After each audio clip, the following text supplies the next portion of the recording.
Hello, my name is Grace Merriman, and I'm a senior at Rowan County Early College. For my graduation project, I researched child abuse as well as one of the severe outcomes of it. At the beginning, I started off wanting to learn more about serial killers and why they did what they did, which turned out to be more complicated than I expected because they are humans, and as humans, they are very hard to categorize and group when it comes to why they did what they did. Because every human has teeny tiny different reasons as to why they do what they do, which makes a big difference in the end. As I continued to research, I realized that while they each had different reasonings, they all had one thing in common, which was child abuse. However, if you recognize any of the symptoms in the video that I'm about to discuss, in your child or the child of another, seeking the help of a professional will be strongly advised. During the makings of my graduation project, I was mentored by a therapist called Angela Cano.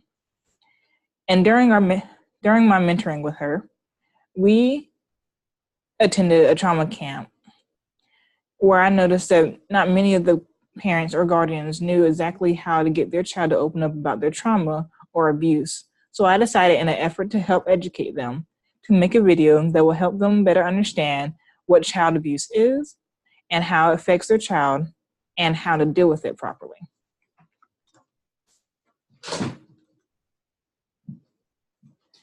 What is child abuse?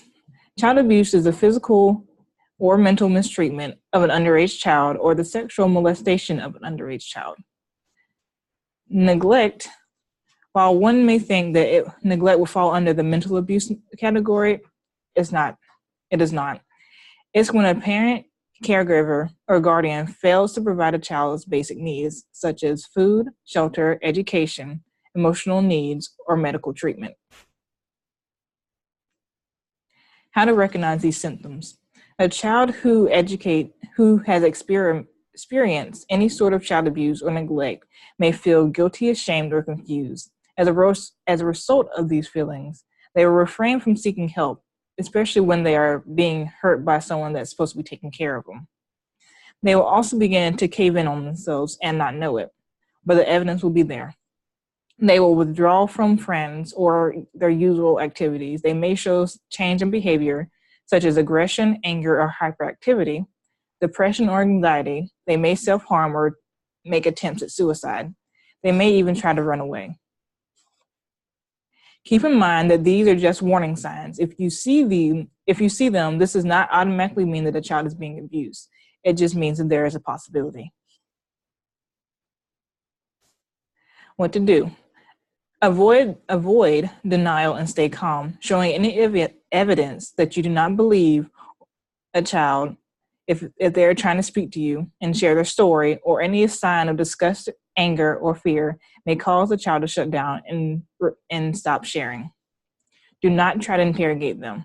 As a child is telling the story, don't try to interrupt them and ask leading questions. This may cause the child to get flustered and make it harder for them to continue.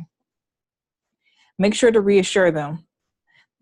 Make sure that they know that as they're telling the story on the person that they may know very well, that they are not doing the wrong thing. Speaking up takes a lot for anybody, especially a child.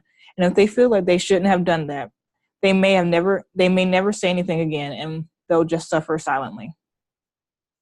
Also, safety first. If you feel like by interfering right away will cause you or the child harm, please just leave it up to the professionals. How to help by reporting. When reporting, make sure to know that you are not breaking up a family. Reporting does not mean the child is removed from the family. The parent or guardian may be offered support and classes on parenting or anger management counseling. And in the end, it's better safe than sorry. In the next two slides at the bottom, there are child abuse hotlines, one for every state, and on the websites below, there are also more. One last thing, as you're reporting is not easy, but for some people, they are required to do so, such as teachers, counselors, doctors, and etc. And be sure to remember that while you may see these symptoms in children and people that you know, that does not mean they are being abused.